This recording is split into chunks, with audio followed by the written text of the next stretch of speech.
La sous-commission sur l'Afrique va ouvrir l'audience.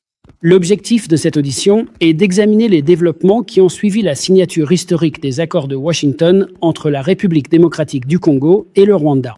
Je me donne maintenant la parole pour une déclaration liminaire. Mon engagement en faveur de la paix entre le Rwanda et la RDC s'étend sur plus de 3 décennies, depuis la période qui a suivi immédiatement le génocide rwandais de 1994. Nous avons même organisé ici des auditions avec des personnes, car malheureusement, la communauté internationale a totalement échoué, en particulier Kofi Annan, qui était alors à la tête de la sécurité. Il a reçu la note du général Dallaire concernant ce qui allait se passer au Rwanda, et rien n'a été fait. Et nous avons eu des témoins qui sont venus en parler. C'est donc une préoccupation de longue date. C'est une question bipartisane. Je suis donc heureux que nous tenions cette audition aujourd'hui. Nous essayons de veiller à la mise en œuvre fidèle des accords de Washington pour la paix et la prospérité. Cet accord de paix, habilement et brillamment négocié à Bokeh, a marqué une nouvelle ère dans la région. Une ère où la paix par la force est mise en avant pour mettre fin à un conflit long, sanglant et coûteux. Réunir les deux parties à la même table de négociation était en soi un événement historique. C'est la première fois dans l'histoire moderne qu'un tel progrès est réalisé sur ce conflit. L'accord, tel qu'il a été conclu, apportera des avantages extraordinaires s'il est appliqué fidèlement pour la RDC, pour le Rwanda et pour les États-Unis. Veiller à ce que toutes les parties respectent les engagements pris lors de la signature en décembre n'est pas seulement dans l'intérêt national des États-Unis, mais surtout, en réalité, pour les millions de personnes qui souffrent de la guerre, pour les générations futures d'enfants congolais et rwandais et pour la mémoire des 6 millions de morts. Issu de ce conflit qui dure depuis des décennies, un bilan humain à la fois effarant et intolérable. Au cours de ces dernières années, j'ai présidé 11 auditions consacrées exclusivement à la crise politique et à la violence en RDC et au Rwanda. Malheureusement, chaque audition a révélé que la communauté internationale et les États-Unis ont répondu de manière tiède, voire même indifférente, surtout face à une telle violence, tragédie et souffrance. Aujourd'hui, les choses sont en train de changer. Et sous la direction du président Trump et de son cabinet, la réponse est forte, soutenue, et je crois qu'elle sera durable. Je pense que la signature des accords de Washington, de manière aussi publique, à seulement quelques rues d'ici, et j'y étais avec le président Mast et d'autres, donne du poids aux engagements des dirigeants de la RDC et du Rwanda. Et cette audition aujourd'hui est un message sur le sérieux de cette commission, de l'ensemble de cette commission. Un grand soin est apporté ici et appliqué dans l'ensemble du Congrès, à la Chambre et au Sénat, concernant ces engagements. On est engagé. Nous voulons une mise en œuvre efficace. C'est un appel aux deux parties. S'il vous plaît, appliquez fidèlement cet accord. En décembre de l'année dernière, j'ai hâte de travailler sur le processus de paix, de le voir se dérouler et de m'assurer que les dirigeants de la RDC et du Rwanda respectent les termes de l'accord. C'est pourquoi nous avons convoqué cette audition aujourd'hui. Parce qu'il y a toujours des belligérants qui agissent pour saper et embarrasser les États-Unis. Et je dirais même plus important encore, eux-mêmes. Vous savez, si vous signez, vous dites que c'est votre. J'engage mon honneur et toute ma confiance dans cet accord. Vous devez aller jusqu'au bout. Les avantages des tribunaux de Washington, comme je l'ai déjà dit, sont tout simplement extraordinaires. Et tout le monde y gagne lorsque cela est appliqué fidèlement. Les incitations sont clairement énoncées dans le cadre de l'intégration économique régionale. Il a été exigé que la RDC et le Rwanda élaborent une feuille de route structurée pour l'intégration économique, couvrant les chaînes d'approvisionnement en minerais, les infrastructures, l'énergie, le tourisme et d'autres secteurs, afin de soutenir la paix par une prospérité partagée et d'attirer les investissements. Tandis que l'accord de partenariat stratégique entre les États-Unis et chacun des gouvernements africains, la RDC et séparément le Rwanda, s'appuie sur le cadre d'intégration économique régionale pour l'élargir à un cadre trilatéral plus vaste qui relie les réformes économiques, les minerais stratégiques, la gouvernance et la coopération en matière de sécurité avec les États-Unis, les intérêts stratégiques et les engagements d'investissement. Cela inclut la prise en compte des questions de travail des enfants et de travail forcé dans l'industrie minière à travers toute la chaîne d'approvisionnement. La transparence, entre guillemets, grâce à la diligence, la traçabilité et le respect des normes internationalement reconnues pour garantir une exploitation minière et un approvisionnement responsable. Fin de citation. Il est très important de souligner que le concept d'opération de Washington, auquel les deux parties ont adhéré, est crucial. Et cela est essentiel pour que le Rwanda accepte de retirer ses troupes, mais uniquement si la RDC suit un calendrier synchronisé pour éliminer la milice FDLR. Lors d'une audition de cette sous-commission le 5 mai 1998, j'ai noté que, je cite, « Le gouvernement rwandais dirigé par le FPR a utilisé la culpabilité de la communauté internationale comme un bouclier pour ses actions en RDC. » Et que le fait d'abriter les participants Hutus au génocide a entraîné des problèmes persistants dans ce pays. Des décennies plus tard, les causes profondes du conflit continuent de refaire surface. La présence du FDLR et de son idéologie génocidaire demeure à juste titre la principale préoccupation de sécurité nationale du gouvernement rwandais dans l'est du Congo.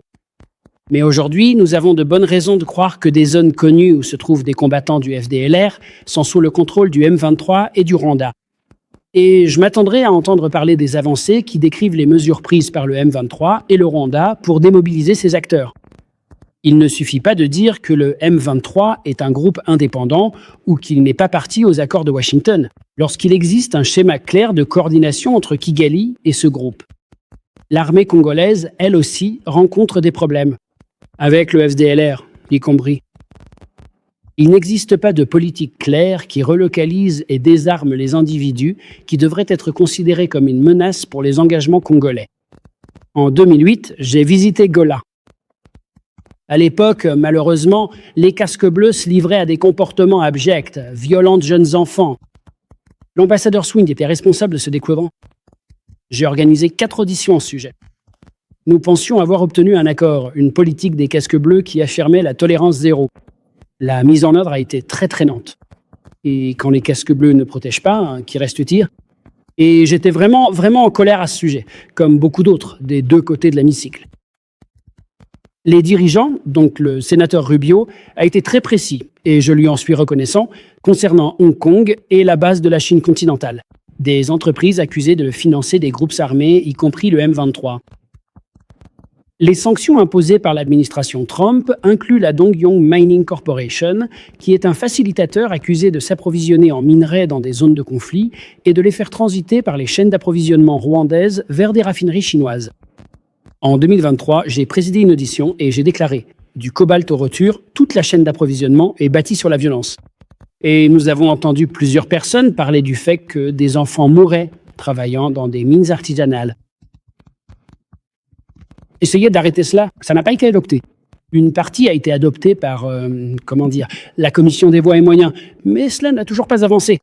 Espérant que ce qui se passe maintenant rendra toute mesure de ce genre inutile, car cet accord est tellement complet. Nous devons rompre notre dépendance aux minerais qui financent le Parti communiste chinois, comme je l'ai dit à l'époque. En 2023, les accords de Washington sont plus que des minerais. C'est un événement culminant conçu pour mettre fin à la guerre. Et j'ai demandé en décembre 2012, les problèmes interethniques en RDC et chez ses voisins peuvent-ils enfin être résolus, afin qu'une paix durable soit possible.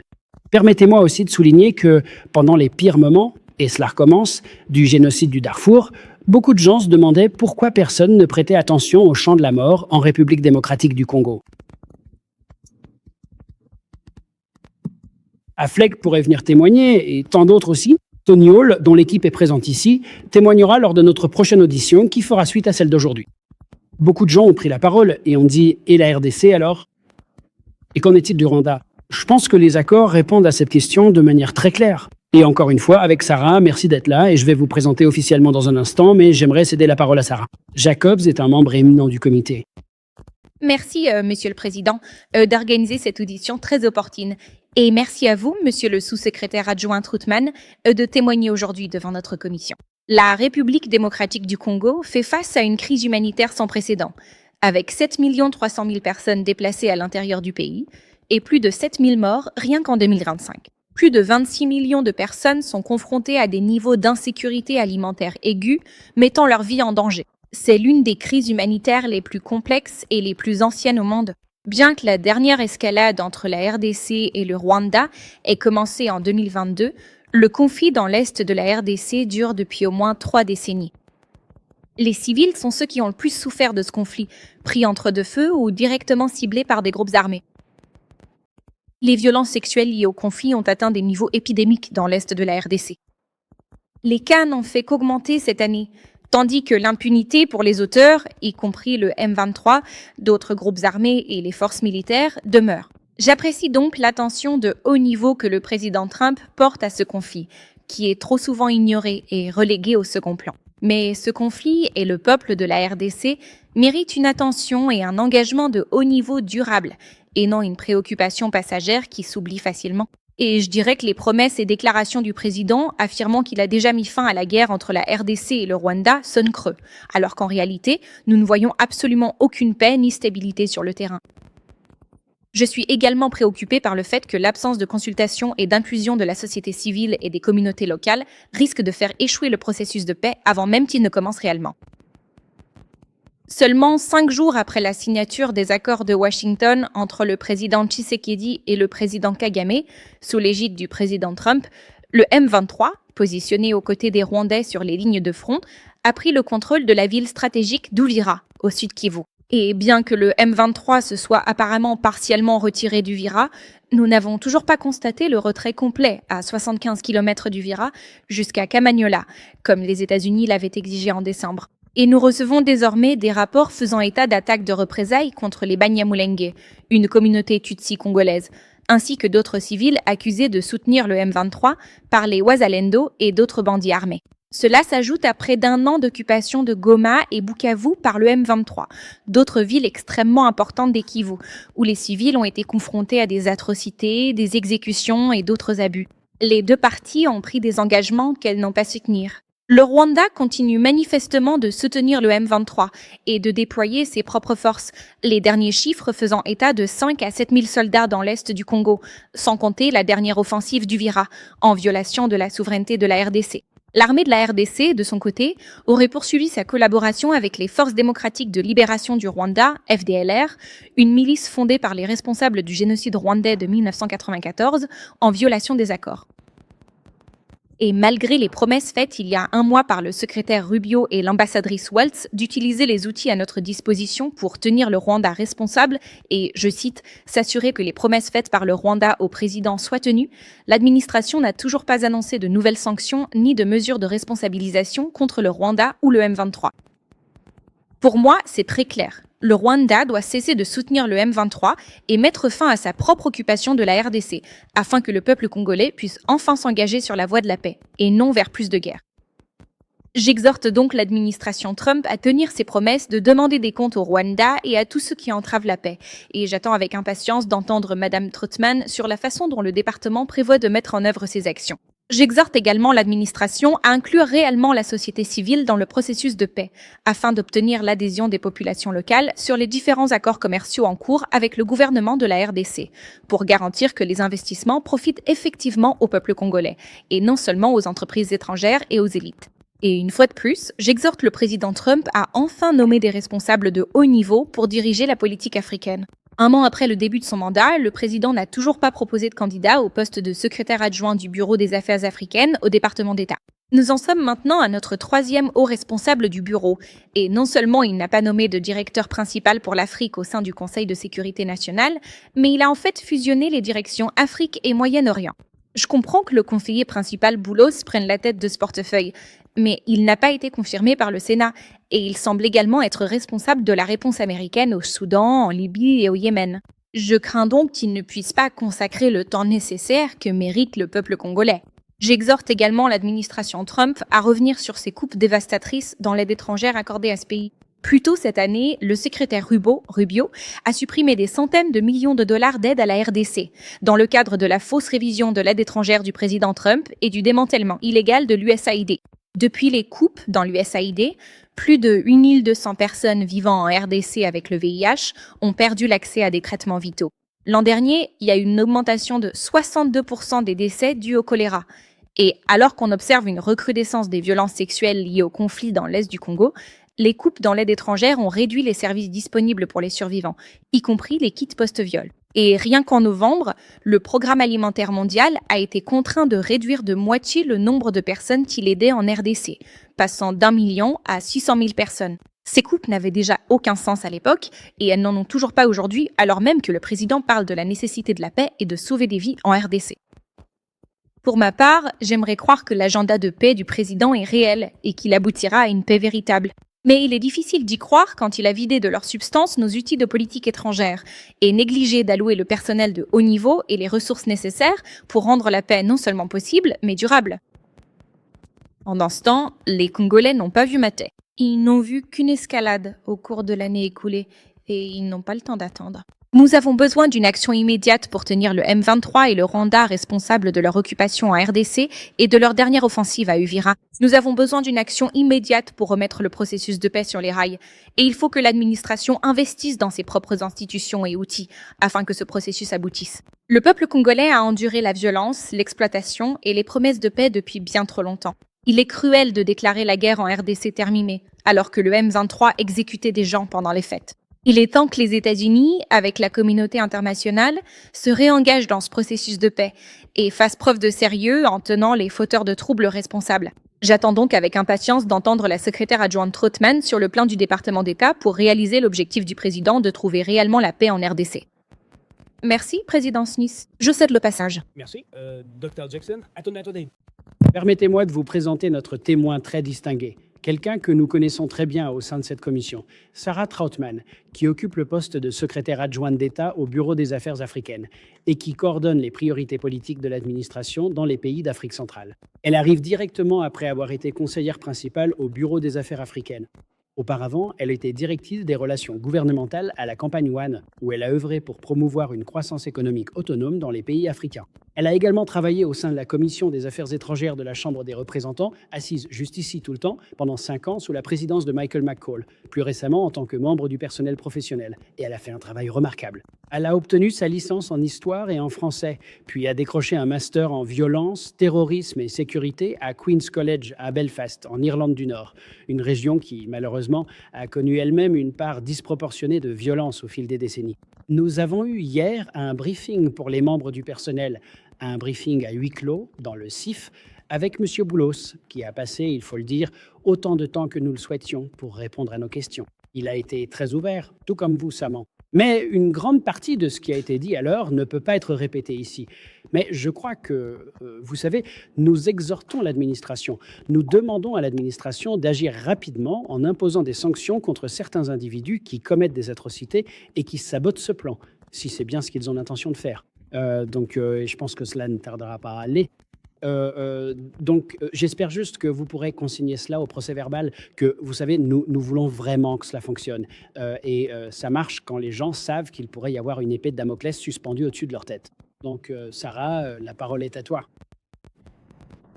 Monsieur le Président Smith, membre de rang Jacobs et membre distingué de la sous-commission, merci de m'offrir l'opportunité de témoigner sur les efforts des États-Unis pour faire avancer la paix entre la République démocratique du Congo et le Rwanda, efforts qui ont abouti à la signature des accords de Washington le 4 décembre 2025. En tant qu'ancienne collaboratrice de la Commission des Affaires étrangères de la Chambre, je tiens simplement à dire que c'est un honneur tout particulier pour moi d'être à cette table aujourd'hui. Depuis plus de 3 décennies, l'Est de la RDC est en proie au conflit, à l'instabilité et à la souffrance humaine. Les défis de la région ont résisté à toute solution simple, les cycles de violence sapant le développement et menaçant la sécurité de millions de personnes. Les États-Unis ont depuis longtemps reconnu l'importance stratégique de la région des Grands Lacs, tant pour nos propres intérêts que pour le bien-être des populations locales. Le 4 décembre, à l'Institut Donald J. Trump pour la paix, le président Tshisekedi et le président Kagame ont signé les accords de Washington, une avancée historique qui constitue le progrès le plus significatif vers la résolution de ce conflit depuis des décennies. Cet accomplissement témoigne de la puissance d'une diplomatie soutenue au plus haut niveau et de l'importance du leadership américain sur la scène internationale. Le président Trump est le président de la paix, et la percée majeure réalisée grâce aux accords de Washington n'aurait pas été possible sans son leadership. Son engagement direct, sa vision et sa détermination à résoudre ce conflit ont été essentiels pour amener les parties à la table des négociations et maintenir l'élan tout au long du processus. Je salue également le leadership du secrétaire Rubio et du conseiller principal Mossad Boulos, dont les efforts inlassables ont été déterminants pour forger un consensus et mener les négociations à une conclusion réussie. Les bénéfices des accords de Washington sont profonds. Pour les populations de la RDC et du Rwanda, les accords offrent une voie vers une paix durable, une sécurité renforcée et la possibilité de reconstruire des communautés dévastées par des décennies de violence. Pour les États-Unis, le président Trump a conçu les accords afin de faire progresser les intérêts américains en matière de stabilité régionale et de promouvoir une croissance économique qui profite à la fois aux Américains et à la région. En tant qu'élément clé des objectifs de politique étrangère America First de cette administration, les accords apportent des avantages directs et concrets au peuple américain. En stabilisant une région qui constitue une source majeure de minéraux critiques, dont le cobalt et le coltan, essentiels pour les secteurs manufacturiers et de la défense américains, les accords contribuent à sécuriser les chaînes d'approvisionnement américaines et à réduire notre dépendance à l'égard de concurrents comme la Chine.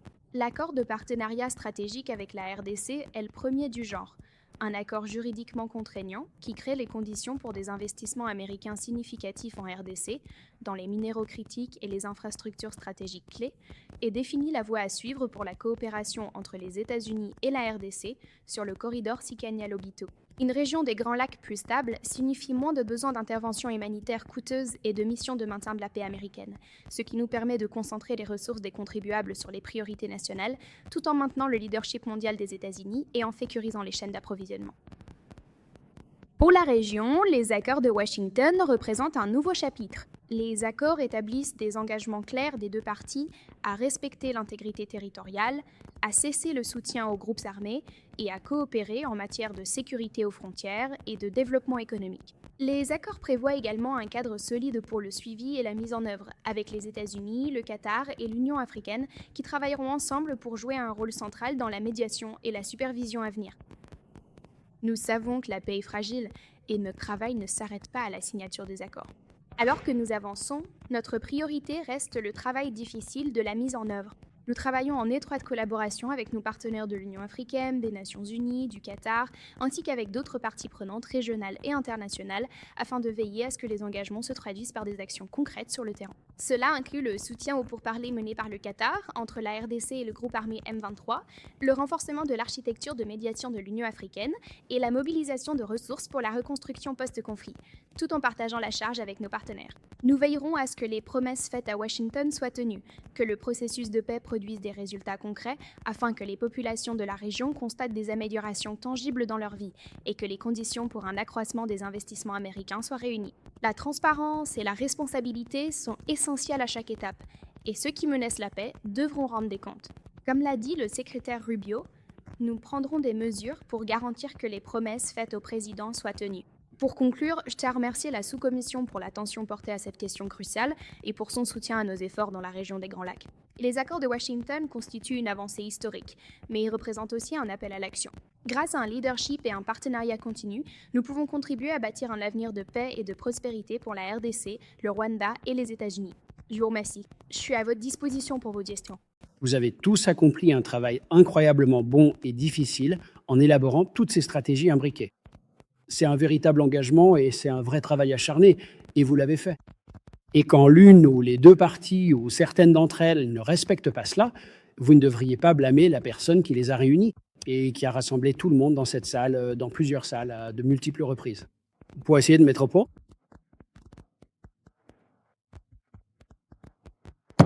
une véritable riposte contre ceux qui fomentent la fin de cet accord en permettant par exemple au M23 de commettre les atrocités qu'ils commettent. Je me demande aussi, si je peux demander, juste le noter, est-ce que l'Union africaine joue un rôle important dans tout ça?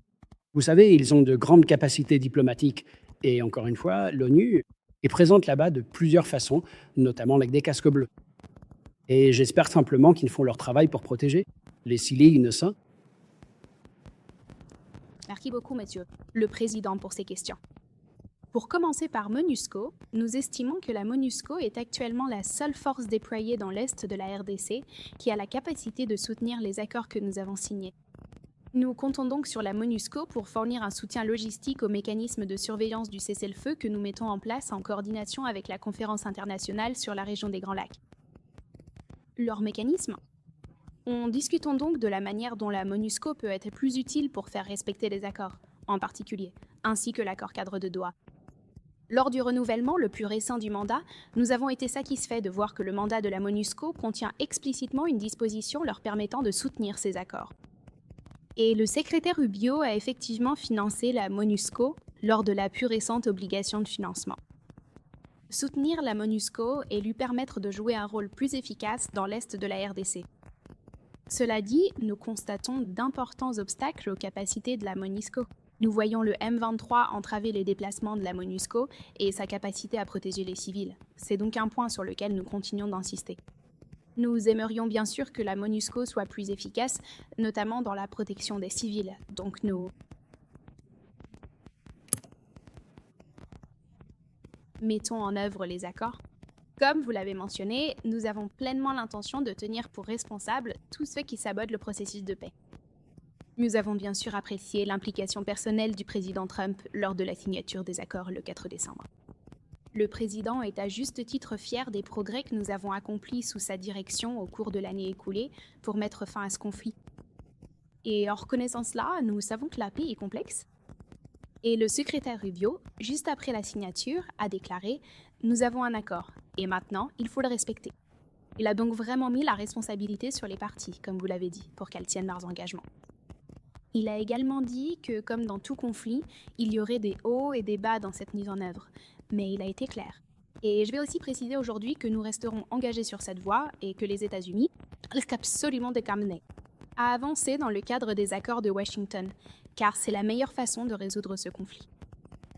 Nous avons bien l'intention de garder toutes les options sur la table, afin de tenir les fauteurs de troubles pour responsables. Je veux aussi être clair, depuis le 4 décembre, malheureusement, nous avons vu la violence s'intensifier dans l'est de la RDC. Nous avons vu le M23 avec le soutien des forces de défense rwandaises. Cela a été documenté et déclaré par l'ambassadeur Waltz tout récemment à l'USN. Nous avons vu cette offensive prendre la ville stratégiquement importante d'Uvira et cela nous préoccupe énormément. Et nous le considérons ainsi. Même si nous avons constaté un certain retrait d'Uvira, je vais être clair, ce mouvement n'est pas suffisant. Nous l'avons dit très clairement. Un retrait plus net vers le nord, avec des troupes rwandaises retournant vers les frontières du Rwanda. Avec le M23 se repliant bien plus loin, au moins jusqu'à leur ligne précédente, et se réengageant dans le processus de Doha. Nous avons vraiment besoin de voir ces étapes et toutes les mesures que nous prendrons pour y répondre seront calibrées pour modifier les comportements. Donc toutes les options restent sur la table. Et au plus haut niveau, nous continuons à discuter des mesures que nous mettrons en œuvre pour changer le comportement que nous observons. Enfin, concernant le rôle de l'Union africaine, nous sommes très reconnaissants envers l'UA, en particulier envers le président de la commission de l'UA et son équipe. Ils ont été excellents pour soutenir à la fois la voie de Doha et les mécanismes de mise en œuvre des accords de Washington. Nous avons effectivement une représentation de l'UA dans notre comité conjoint de supervision et dans les réunions du comité ou mécanisme conjoint de coordination de la sécurité. Le JOC et le GSCM sont les principaux. Des mécanismes de responsabilité à travers lesquels nous supervisons la voie de Washington et l'UA y est présente et très active et nous apprécions leur contribution. Le président du Togo est également désigné comme médiateur de l'UA pour ce conflit. Nous apprécions la conférence qu'il a organisée, en fait, le week-end dernier au Togo. Veve Kazimi ont pu y participer, tout comme de nombreux autres, et cette conférence un résultat que nous espérions voir et que nous pensons avoir effectivement constaté était la mise en œuvre des 5 anciens chefs d'État que l'UA a désignés pour aider sur certains volets de ce processus. Et l'un de ces volets concerne l'implication de la société civile. Donc je suis tout à fait d'accord avec ce que nous entendons, à savoir que l'engagement de la société civile est essentiel pour une paix durable. Et nous espérons vraiment que nous avons aussi l'obligation d'agir, à la Chambre comme au Sénat. Nous vous remercions pour ce que vous faites. Je sais que ça doit être terriblement éprouvant de voir tout ce travail acharné mis en danger. Je pense, vous savez, à la loi Global Magnitsky. Devinez qui l'a portée? Moi. Ça vient de la loi originale sur la démocratie en Biélorussie, que j'ai rédigée en 2004, à une époque où tout le monde disait « Oh, ne fais pas ça, ne sanctionne pas Loukachenko ». Eh bien, on l'a fait. Cette loi a été signée par George W. Bush en 2004, et on a fait libérer beaucoup de prisonniers. Et on a dit « On ne plaisante pas, vous ne pourrez pas faire des affaires ici ». Et c'est le fondement de toute la loi mondiale Magnitsky, ça vient de la loi sur la démocratie en Biélorussie. Et j'envisagerais de proposer des lois spécifiques à chaque pays pour aider le président à obtenir le respect dans ces pays de ce à quoi ils se sont déjà engagés, puisqu'il le fait déjà. Et encore une fois, je ne le répéterai jamais assez, quand on signe quelque chose, on engage son honneur, et puis on ne fait rien ou on ferme les yeux et on laisse certaines choses se produire. Je parle d'acteurs individuels dans les deux pays, en particulier le M23. Nous devons aussi nous impliquer davantage en tant que Congrès. Et j'ai l'intention de mener cette action. Merci, je cède la parole. Merci, Monsieur le Président. Merci encore. Même si j'apprécie l'attention que le président Trump porte à cette guerre, je pense qu'il reste encore beaucoup à faire avant que la paix ne soit réellement instaurée dans l'Est du Congo. Même après la signature des accords de Washington le mois dernier, le M23 et les forces de défense rwandaises ont pris le contrôle d'Uvira lors de leur 3e nouvelle offensive dans les Kivu en 2025. Donc, même si j'ai été ravie de voir les messages fermes du secrétaire Rubio et de l'ambassadeur Waltz à l'égard du Rwanda, y compris le fait qu'ils utiliseront les moyens à leur disposition pour demander des comptes au Rwanda, nous n'avons toujours vu aucun de ces moyens être mis en œuvre, près d'un mois plus tard. Quelles mesures punitives, y compris les sanctions, les États-Unis sont-ils prêts à prendre contre le Rwanda et le M23 pour les forcer à se replier complètement à 75 km d'Uvira, comme les États-Unis l'ont exigé, et pour les tenir responsables de la violation des accords de Washington? Merci, monsieur le membre de la commission, de donner l'occasion de répondre à cette question. Comme je l'ai mentionné, nous continuons de garder toutes les options sur la table pour encourager un changement de comportement et inciter le Rwanda à respecter ses obligations dans le cadre des accords de Washington. Nous continuons de penser que les accords de Washington sont viables et que, une fois que nous serons revenus à un état de conformité, nous pourrons poursuivre notre supervision de ce processus. Y a-t-il un calendrier auquel on peut s'attendre pour que des conséquences concrètes soient effectivement appliquées? Bien sûr. Nous continuons donc à discuter au plus haut niveau des conséquences qui pourraient être imposées. Je dirais que nous avons été très clairs sur le fait que cette question affecte tous les aspects de notre relation bilatérale. Nous serions bien plus avancés dans la mise en œuvre de notre protocole d'accord économique bilatéral, ainsi que d'autres accords et arrangements bilatéraux avec le Rwanda, si ce n'était pas pour cette grave erreur d'appréciation. Donc nous continuerons à exercer des pressions par tous les moyens possibles. D'accord, mais vous ne pouvez pas me donner de calendrier précis sur le moment où nous verrons des conséquences concrètes? Ces décisions me dépassent, mais nous continuons à en discuter. C'est d'accord. Et comme vous le savez, les forces FARDC et Rwazalendo sont entrées à Uvira. Comment les États-Unis s'y prennent-ils avec le gouvernement congolais pour assurer le retour d'une administration civile dans la ville plutôt qu'une gouvernance militaire? Merci pour l'attention que vous portez à la situation à Uvira. Nous avons constaté que les forces des FRDC réintègrent la ville et reprennent progressivement le contrôle. Avant toute chose, nous souhaitons faire passer le message suivant. Et il était impératif de protéger les civils, et nous étions très préoccupés par les dangers persistants auxquels ils pouvaient être confrontés. Nous avons donc clairement exprimé cela au gouvernement de la RDC et nous continuons à discuter des questions de gouvernance locale avec eux dans l'Est, dans toutes les régions de l'Est de la RDC. D'accord. Mais nous n'avons pas encore de calendrier pour savoir quand nous aurons une administration civile dans la ville. Comme nous sommes encore en train d'évaluer la situation dans la ville et où le M23 s'est réellement retiré, ainsi que le degré de contrôle que les FARDC exercent sur la ville, nous sommes encore en pleine discussion à ce sujet. Très bien. Et puis mon bureau reçoit des rapports faisant état d'objections et d'attaques de représailles contre les Banyamulenge à Uvira, menés par les Rwazalendo et d'autres éléments armés non identifiés. Et quelles mesures les États-Unis prennent-ils pour atténuer les risques pesant sur la protection des civils dans les communautés touchées par le conflit, à Uvira et dans ses environs? Merci pour cette question. Nous restons très engagés auprès du gouvernement de la RDC pour souligner l'importance de la protection des civils et utilisons des canaux de communication avec d'autres groupes, y compris les Rwazalendo, afin d'insister sur le fait que les représailles ne peuvent pas être tolérées dans ces communautés.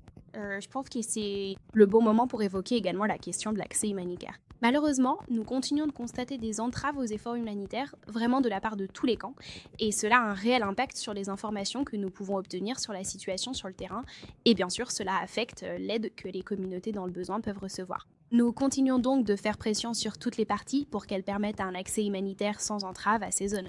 Très bien. J'aimerais maintenant aborder l'importance de la société civile.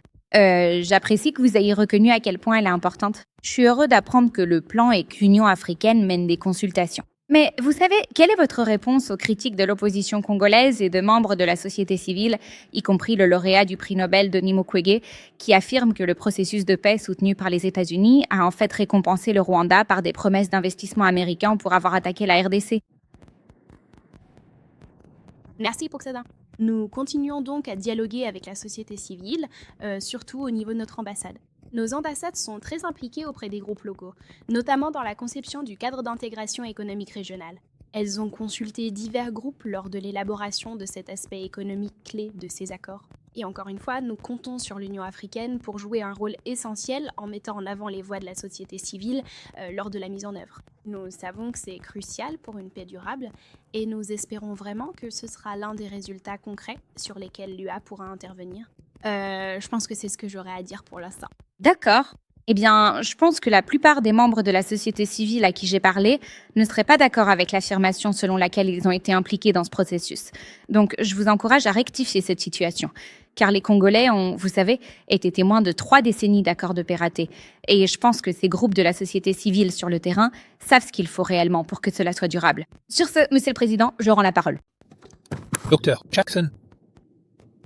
Merci, monsieur. Monsieur le Président, je vous remercie d'avoir tenu cette audience aujourd'hui et je remercie notre témoin d'être présent. J'apprécie votre témoignage.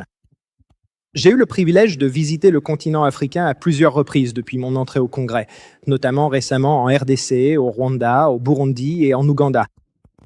Au cours de ces visites, la quasi-totalité de mes conversations ont porté sur la sécurité et la croissance économique. Et merci. C'est exactement ce que posent les accords de Washington, la paix et la prospérité. C'est la base pour que cela puisse se réaliser en RDC. Maintenant que l'accord est signé, sa mise en œuvre doit être menée de manière réfléchie et avec l'adhésion de tous nos partenaires régionaux. La clé d'une paix durable, c'est la sécurité économique, n'est-ce pas? Mais on ne peut pas avoir de sécurité économique sans un certain niveau de sécurité physique également. Parce que les pays extérieurs ne viendront pas investir. Et dans une zone où il est trop hostile et trop dangereux d'opérer. Donc ça va vraiment être un élément clé dans tout ça. Un plan que j'ai évoqué avec plusieurs chefs d'État de la région, y compris le Rwanda et la RDC, c'est que la région pourrait créer un cadre économique où les pays voisins géreraient chacun des segments distincts de la chaîne d'approvisionnement en minerais critiques. Je précise bien, je ne suggère pas que la RDC doive céder ses ressources, elles appartiennent à la RDC. Mais ce que je suggère, c'est que si la situation devient telle qu'il est dans l'intérêt de tous d'avoir la paix dans la région, alors, parce que c'est financièrement avantageux pour tout le monde d'avoir la paix dans la région, je pense que cela contribue grandement à instaurer une paix durable. Et j'ai proposé à plusieurs reprises qu'il devrait y avoir un accord entre les pays.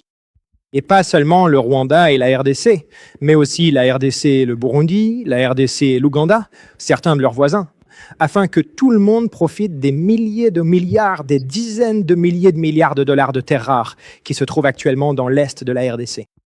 C'est l'un des endroits les plus riches, si ce n'est le plus riche au monde, en ce qui concerne certaines de ses ressources naturelles. Donc, vous savez, si ces ressources pouvaient être extraites, vous savez, en RDC, puis raffinées ou traitées. Dans les pays voisins, tout le monde aurait un intérêt direct à s'assurer que la paix soit maintenue dans la région. Je pense aussi qu'un autre point important ici, c'est que pour obtenir la sécurité physique dont nous avons parlé, enfin, d'abord, laissez-moi juste dire qu'une fois que cela se produit, un autre aspect que j'ai vraiment beaucoup souligné, c'est que les ressources issues de cet accord, à terme, si cela devait se produire, et qu'une partie de cela, par la RDC et ses pays voisins, comme je l'ai décrit. Je pense qu'il est absolument essentiel que ces ressources soient réinvesties dans le peuple de la RDC, dans les infrastructures. Ils doivent voir leur vie s'améliorer grâce à ces minéraux qui sont traités et vendus. Je pense aussi que ça va être vraiment crucial. Nous avons parlé des atrocités, et oui, il y a eu des atrocités des deux côtés. J'ai lu les renseignements. M23, Ouazilando, il y a eu des atrocités partout. Ça dure depuis longtemps maintenant, non? Mais je maintiens aussi que le M23 est un groupe de milices armées. Je pense pas qu'ils vont déposer les armes et se mettre à cultiver la terre dès le lendemain. La RDC doit intégrer les membres congolais du M23 dans la plateforme de sécurité plus large du pays. Que cela consiste, vous savez, à leur permettre de faire partie de l'armée d'une manière ou d'une autre, je ne sais pas, mais je pense vraiment qu'il faut aussi prévoir un plan pour cela. Mais ma question pour vous, rapidement, parce qu'il me reste plus beaucoup de temps, désolé, c'est qu'est-ce que le département d'État fait en ce moment pour travailler? Comment travaille-t-il à la mise en œuvre? Un tel cadre que je viens de décrire, en ce qui concerne la sécurité économique et physique. Très bien, merci beaucoup, monsieur le député, de me donner l'occasion de répondre à cette question. Le cadre régional que vous avez décrit correspond exactement à ce que nous avons accompli avec le cadre d'intégration économique régionale signé entre la RDC et le Rwanda. C'était donc une grande incitation à participer au processus de paix, comme vous l'avez dit. La sécurité économique et la sécurité physique vont de pair, et nous n'aurons pas d'investissement accru tant que nous n'aurons pas la paix. Nous sommes donc impatients d'aider la RDC et le Rwanda à mettre en œuvre le REIF, le cadre d'intégration économique régionale, qui vise à renforcer la collaboration transfrontalière dans des secteurs tels que les minerais stratégiques, mais aussi l'énergie, les infrastructures, le tourisme et la santé publique. Nous attendons donc avec impatience la mise en œuvre de ce cadre, surtout une fois que nous aurons fait davantage de progrès vers une véritable stabilité sur le terrain. Et j'apprécie votre remarque selon laquelle nous devrions envisager l'Ouganda et le Burundi dans certains efforts liés à ce cadre. Je pense que nous espérons vraiment atteindre ce stade, et j'aimerais beaucoup en discuter davantage avec vous pour voir à quoi cela pourrait ressembler. Il s'agit de s'assurer que tous les pays de la région bénéficient de cet accord qui a été signé entre la RDC et le Rwanda. Si je peux me permettre de revenir sur votre remarque concernant le M23 et les efforts de réintégration et de DDR, c'est un aspect crucial du processus de Doha, et cela fera l'objet de discussions lors des prochaines négociations. Nous soutenons donc pleinement les efforts du Qatar pour organiser ces discussions, et les États-Unis continueront à fournir un soutien technique, au fur et à mesure que nous avancerons dans ces négociations. Merci beaucoup, et j'ai hâte d'avoir d'autres échanges avec vous et votre équipe sur la manière dont nous pouvons soutenir l'investissement en RDC et dans la région. Merci, j'apprécie cela. Et je sais que je donne l'impression que c'est beaucoup plus facile que ça ne l'est en réalité. Vous savez, cela dure depuis des décennies maintenant, ce conflit. Mais je pense qu'à un moment donné, il faut mettre les différents de côté. Et il doit y avoir un moyen.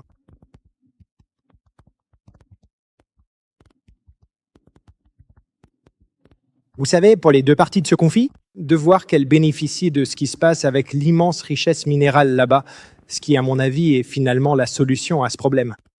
Mais encore une fois, je vous remercie pour votre temps. Le président reconnaît le monsieur de l'Illinois, M. Jackson. Merci, Monsieur le Président Smith. Depuis des décennies, la République démocratique du Congo, RDC, est prise au piège d'un cycle de violence dû à un conflit ethnique entre les acteurs gouvernementaux, divers groupes rebelles et des acteurs étrangers. Aujourd'hui, près de 15 millions de personnes en RDC ont besoin d'une aide humanitaire et près de 27 millions de personnes seront confrontées à une insécurité alimentaire de niveau crise ou d'urgence en 2026. En décembre, le président congolais Félix Tshisekedi et le président rwandais Paul Kagame ont officiellement signé l'accord de paix négocié par les États-Unis. L'accord de paix est le cadre économique. La pérennité de cet accord est discutable, étant donné qu'il a privilégié le bénéfice économique tiré de l'extraction de minéraux stratégiques au détriment de la construction d'une paix durable, qu'il a exclu des acteurs clés touchés par le conflit, en particulier la société civile locale, ainsi que les femmes et les filles congolaises, et qu'il n'a pas impliqué les acteurs et partis influents et déstabilisateurs du conflit, tels que le mouvement du 23 mars, le M23. Au cours de l'année écoulée, l'administration a mis fin au programme de prévention et de résolution des conflits et des atrocités dans le pays, qui améliorait les moyens de subsistance et favorisait la stabilité autour des minéraux stratégiques, ce qui, en retour, a sapé la stabilité et menacé le succès de l'initiative menée par les États-Unis, les efforts de paix. De plus, la réorganisation du département d'État a entraîné la suppression de bureaux clés axés sur les conflits et les atrocités. Le Bureau des opérations de conflit et de stabilisation, le CSO, et le Bureau des questions mondiales relatives aux femmes du secrétaire.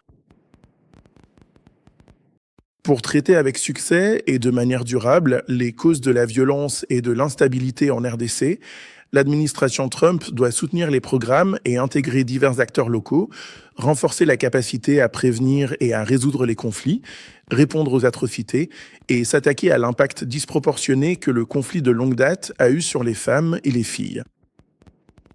Par ailleurs, je voudrais ajouter que l'administration Trump a tort de supprimer les programmes liés à la diversité, à l'équité et à l'inclusion, qui sont pourtant des leviers essentiels pour résoudre les problèmes de conflit, instaurer la justice raciale et promouvoir l'accès des femmes à de postes de direction inclusifs.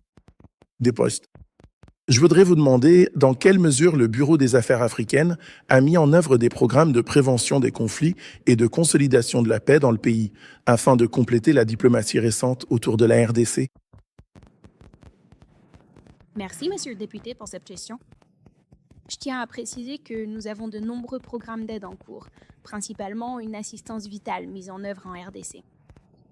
Le secrétaire Rubio a été clair sur le fait que nous resterons. le plus grand donateur d'aide humanitaire vitale au monde, et nous utiliserons l'aide étrangère pour soutenir nos priorités stratégiques. La RDC est clairement une priorité stratégique pour apporter la stabilité et la paix dans la région. C'est évidemment un point d'attention pour le président Trump, donc nous comptons poursuivre ces programmes d'aide. J'ajouterai que nous continuons à mettre en œuvre des programmes, y compris ceux qui offrent une protection et des services médicaux aux femmes et aux filles, et d'autres programmes axés sur la protection des populations vulnérables. Nous reconnaissons donc pleinement que les femmes et les filles sont sous une menace extrême dans l'est de la RDC et nous poursuivrons ces efforts de protection. Inske ? Y a-t-il une raison particulière pour laquelle le plan soutenu par les États-Unis? Le plan de paix n'était-il pas inclusif étant donné que la société civile, y compris les organisations dirigées par des femmes, n'a pas été incluse dans les discussions officielles? Merci beaucoup de me donner l'occasion de répondre à cette question. Nous avons effectivement inclus la société civile dans les consultations, en particulier autour du cadre d'intégration économique régionale. Et nous attendons avec impatience la poursuite de ces échanges alors que nous réfléchissons à la manière de mettre en œuvre ce cadre et d'encourager l'investissement dans la région. Et nous comptons sur l'Union africaine pour vraiment s'impliquer dans ce domaine et mettre en avant les voix de la société civile alors qu'elle nous aide à mettre en œuvre ces accords. Nous avons donc hâte d'échanger avec ces groupes, en particulier en coordination avec. Via? Je trouve assez curieux que le président des États-Unis impose davantage de sanctions aux pays africains, multiplie les obstacles à l'intégration de l'Afrique dans l'économie mondiale et crée plus de barrières entre nos grands pays pour participer.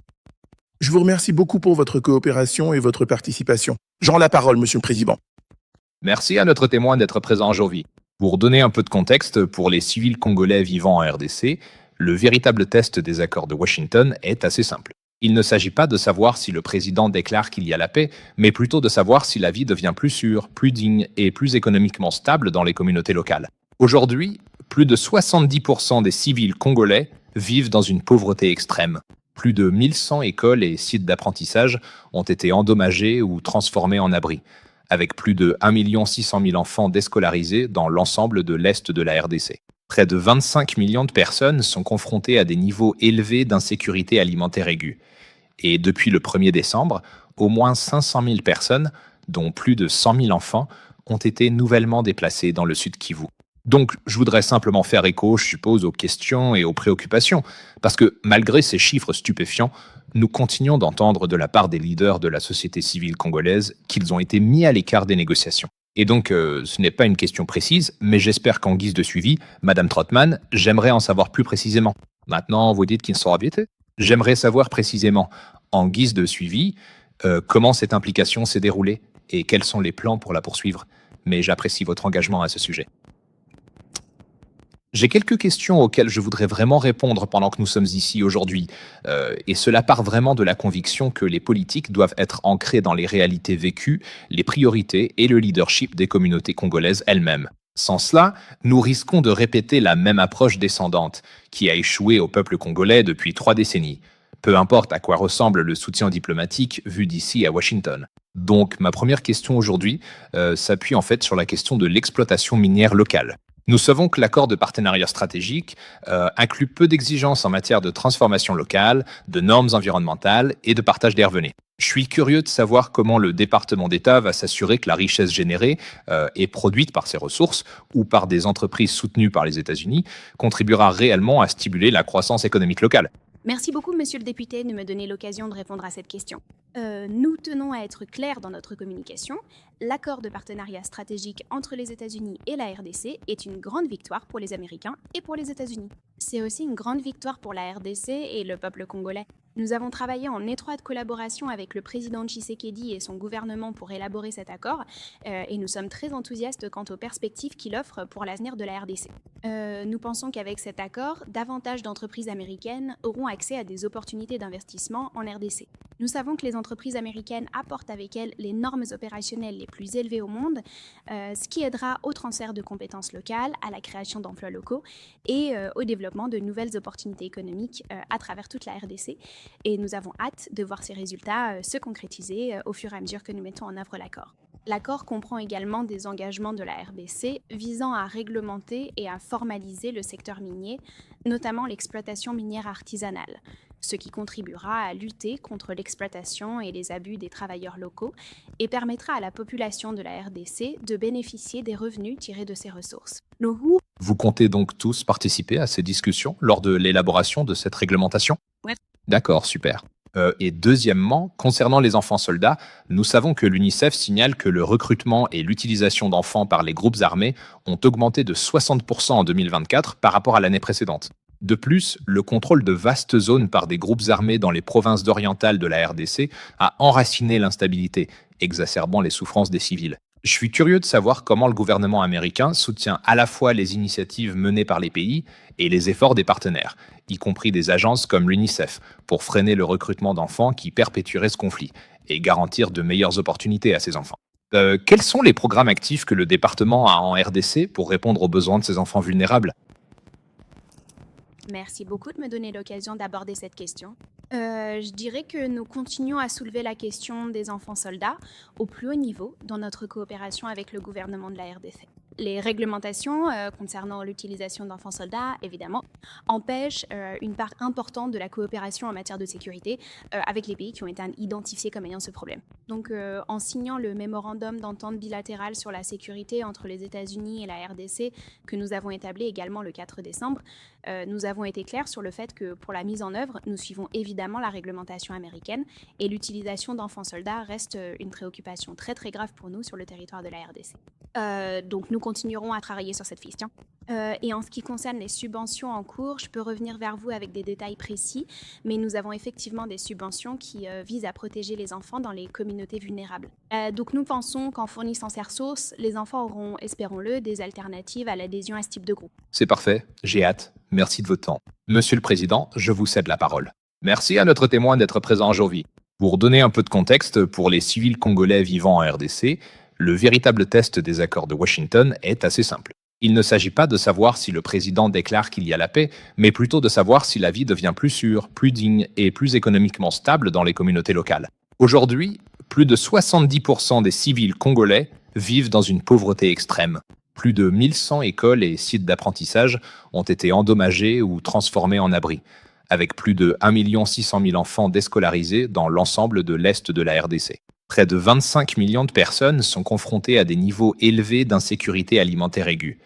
Et depuis le 1er décembre, au moins 500 000 personnes, dont plus de 100 000 enfants, ont été nouvellement déplacées dans le sud Kivu.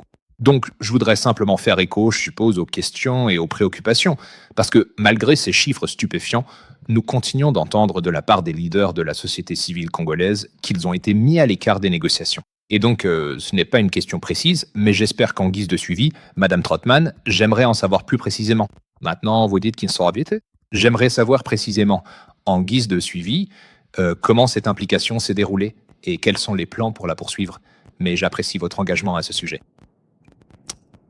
J'ai quelques questions auxquelles je voudrais vraiment répondre pendant que nous sommes ici aujourd'hui, et cela part vraiment de la conviction que les politiques doivent être ancrées dans les réalités vécues, les priorités et le leadership des communautés congolaises elles-mêmes. Sans cela, nous risquons de répéter la même approche descendante, qui a échoué au peuple congolais depuis 3 décennies.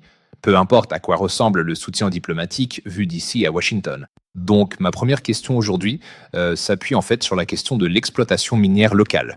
Nous savons que l'accord de partenariat stratégique inclut peu d'exigences en matière de transformation locale, de normes environnementales et de partage des revenus. Je suis curieux de savoir comment le département d'État va s'assurer que la richesse générée et produite par ces ressources ou par des entreprises soutenues par les États-Unis contribuera réellement à stimuler la croissance économique locale.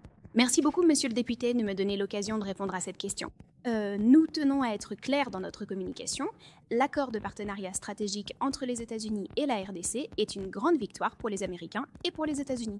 C'est aussi une grande victoire pour la RDC et le peuple congolais. Nous avons travaillé en étroite collaboration avec le président Tshisekedi et son gouvernement pour élaborer cet accord et nous sommes très enthousiastes quant aux perspectives qu'il offre pour l'avenir de la RDC.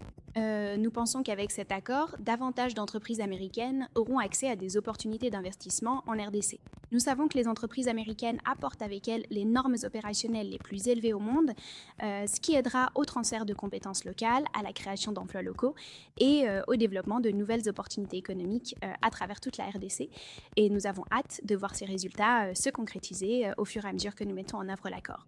L'accord comprend également des engagements de la RBC visant à réglementer et à formaliser le secteur minier, notamment l'exploitation minière artisanale, ce qui contribuera à lutter contre l'exploitation et les abus des travailleurs locaux et permettra à la population de la RDC de bénéficier des revenus tirés de ces ressources. Vous comptez donc tous participer à ces discussions lors de l'élaboration de cette réglementation? Ouais.